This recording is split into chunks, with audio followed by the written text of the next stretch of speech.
existe uma tendência de só achar que são os impactos térmicos da poluição eletromagnética que ocasionam problemas e, portanto, basear a legislação apenas nos impactos térmicos e não nos impactos não relacionados com temperatura, né? Em relação a isso, a gente está desfavorecido aqui no Brasil, não, doutora? Como é que está essa questão da legislação, o quanto nós estamos protegidos ou desprotegidos? Doutora, infelizmente, o Brasil está totalmente sem controle da exposição humana às radiações eletromagnéticas oriundas do sistema de telefonia celular. A colocação de antenas realmente é um risco para a saúde. Como eu te falei, antenas devem ser colocadas no mínimo a 500 metros de onde haja ocupação humana, local de trabalho, residências, creches, escolas, principalmente a área hospitalar. Nunca deveria de colocar antena no topo de um hospital, isso é o maior crime que a operadora faz. Então, a conclusão que eu cheguei de toda a nossa pesquisa aqui é que a OMS é um órgão desacreditado. Nós, cientistas, não acreditamos mais do que a OMS fala. Ela fala uma coisa, fala outra. Vide pandemia do Covid. Oi? Vide pandemia do Covid. Num dia fala uma coisa, no outro dia fala outra. Dia fala outro. Então, ela não considerou os estudos que mostram que dá câncer, doença de Alzheimer, mal de Parkinson, alteração do sistema nervoso central. Isso já é antigo. Já tem pesquisa de 1960, 1970, 80. Eu fiz um levantamento, né, para minha tese de mestrado, de doutorado e pós-doutorado, que eu terminei o pós-doutorado em novembro de 2019, ano passado. Né? Então, o que me intriga é por que ela não considera esses trabalhos. Então, saiu um artigo publicado agora, em maio, pelo oncologista, né, o Hardel. Eu tenho esse artigo, inclusive coloquei no meu site. Todos esses artigos do meu trabalho de mestrado estão lá. Meu site é mreengenharia.com.br, doutora. Está lá minha tese de doutorado disponível para quem quiser. Está lá todos os artigos disponíveis. O artigo que eu publiquei numa revista fica de autoria deles, mas qualquer um que queira, manda um e-mail para mim que eu mando o artigo para eles. Mas está lá no meu site o caminho de todos os artigos, e tem artigo que, inclusive, está traduzido, né, sobre radiações eletromagnéticas. Basta acessar o site da mreengenharia.com.br que a pessoa encontra esses artigos. Então, publiquei agora o artigo do Hardel, falando do conflito de interesse para ser membro da ICNIRP, que é a Comissão Internacional de Proteção contra as Radiações Ionizantes, que é o braço direito da indústria da telefonia móvel. Para fazer parte desse grupo, tem que ser filiado, tem que estar participando da indústria da telefonia móvel, tem que ser um membro da indústria, né? E a OMS está infiltrado de pesquisadores de interesses, que está lá na ICNIRP e está na OMS também. Isso é um absurdo. Né? A OMS, na verdade, virou o quê? Um órgão político e não um órgão de saúde. Então, infelizmente, é uma organização desacreditada por nós, cientistas. Nós assinamos, 340 cientistas assinaram um documento e encaminhamos. Não tivemos resposta até hoje. O meu trabalho de pesquisa em Belo Horizonte ele foi reconhecido em diversos países da Europa, inclusive eu fiz palestra na Suíça. A OMS, nós mandamos para ela nosso trabalho, deve ter dado qualquer um lá para fazer um comentário, fez um comentário que parecia que a responsável pelo trabalho, para fazer um questionamento, ela não entendeu o nosso trabalho, ela não entendeu nem o que eu fiz, taxa de mortalidade, ela não sabia nem o que era isso. Eu falei, mas como é que pode uma organização mundial de saúde colocar uma pessoa que não sabe nada de epidemiologia para fazer um parecer técnico do nosso trabalho? Eu fiquei muito chateada na época, mas toquei o barco para frente e fiz meu pós-doutorado, né? E graças a Deus, eu não tenho dúvida, né? Eu não tenho dúvida, nosso trabalho de Belo Horizonte não é achismo, é pesquisa, que radiação eletromagnética causa, sim, câncer nas pessoas. E essa geração nova, essa geração que está chegando agora, o que será deles? O que será dos meus netos, dos nossos netos, que já estão sendo expostos a essas radiações em excesso, né? Nós já estamos aí vivendo aí, já vivi 2/3 da minha vida, falta 1/3, mas essa geração que chega, né? Essa turma nova que está chegando, nossos filhos aí com filhos, nossos netos, estão sendo expostos aí a uma quantidade de radiação muito maior do que durante a nossa vida nós tivemos. Você concorda, doutora?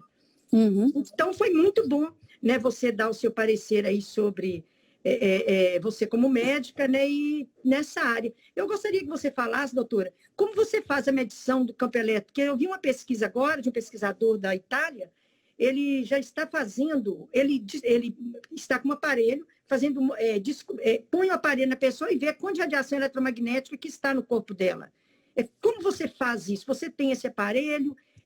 Como você trabalha com isso? Por exemplo, você chega perto de uma pessoa, você mede, né? Como que você detecta que ela é uma pessoa hipersensível a esses campos eletromagnéticos? Porque a pessoa fala, eu sou hipersensível, tem governo aí que já considera uma doença, né, a hipersensibilidade eletromagnética. E como que você passaria isso para o público do seu trabalho, cuidando dessas pessoas hipersensíveis a esses campos? Poucas são as pessoas que trazem a queixa de dizer que se sentem incomodadas ou que sentem mal com o celular.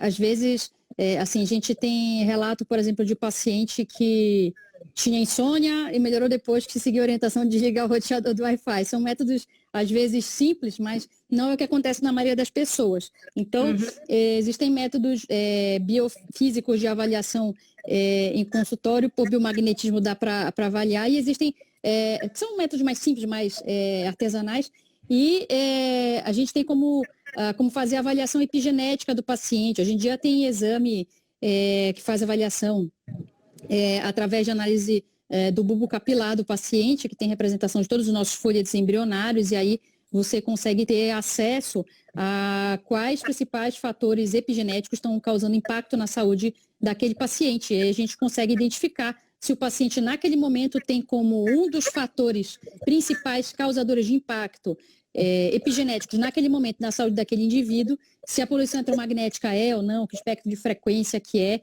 e aí com base nisso a gente tenta partir para as medidas de proteção e de mitigação, né? Ainda mais assim, no autismo, é uma situação bastante frequente na prática clínica diária quando a gente estuda a poluição eletromagnética e atende crianças com autismo, porque é muito frequente de se detectar nessas crianças isso. E aí quando você vai tentar identificar na própria anamnese o que pode estar havendo de fator peridomiciliar, aí você encontra muito histórico assim de criança que mora próximo de estação de rádio, criança que mora próximo de antena de celular, às vezes próximo de estação de trem, porque também gera campo, né, doutora?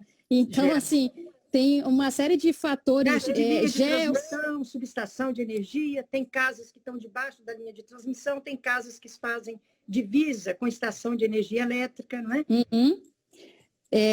Perto de aeroporto, porque tem criança que tem sensibilidade à faixa de frequência relacionada com comunicação de aeronave, né? E por aí vai. Então, graças a Deus que a medicina evoluiu a ponto de a gente já ter esse tipo de ferramenta de avaliação, porque tem muita coisa sobre autismo. Eu vou tentar falar só mais um pouquinho sobre artigos relacionados com autismo e poluição eletromagnética. Quanto tempo a gente tem, doutora? Doutora Poliana, a gente tem 4 minutos, mas vamos fazer o seguinte, vai passar, porque acaba, a gente volta, aí você me chama. Tá. Isso aí, ó, falta 4 minutos. O Instagram, pessoal, quando dá 1 minuto de transmissão, ele cai a transmissão. Mas a gente vai voltar. Então, a gente começa a live de novo e vocês entram todos de novo. Tá legal? Que a gente vai continuar. Isso. Só para poder fechar o raciocínio. Então, vamos lá. Tem um artigo científico publicado no Jornal de Pediatria, foi publicado em 2017. É um artigo até brasileiro, né? Foi o único brasileiro de todos os artigos que eu encontrei. Ele fala assim, o grande aumento na poluição eletromagnética relacionado ao uso de tecnologias sem fio parece se sobrepor cronologicamente ao aumento da prevalência do autismo detectada nas últimas décadas. Muitos estudos da literatura sugeriram possíveis efeitos biológicos sobre a saúde, inclusive carcinogenicidade, atribuível à exposição eletromagnética, provavelmente mediada, pelo menos em parte, pelos danos ao DNA, principalmente no que diz respeito ao TEA, transtorno do espectro autista. Os mecanismos patogênicos hipotéticos de poluição eletromagnética incluem danos ao DNA, estresse oxidativo, aumento do cálcio intracelular, disfunção do sistema imunológico e rompimento da barreira hematoencefálica.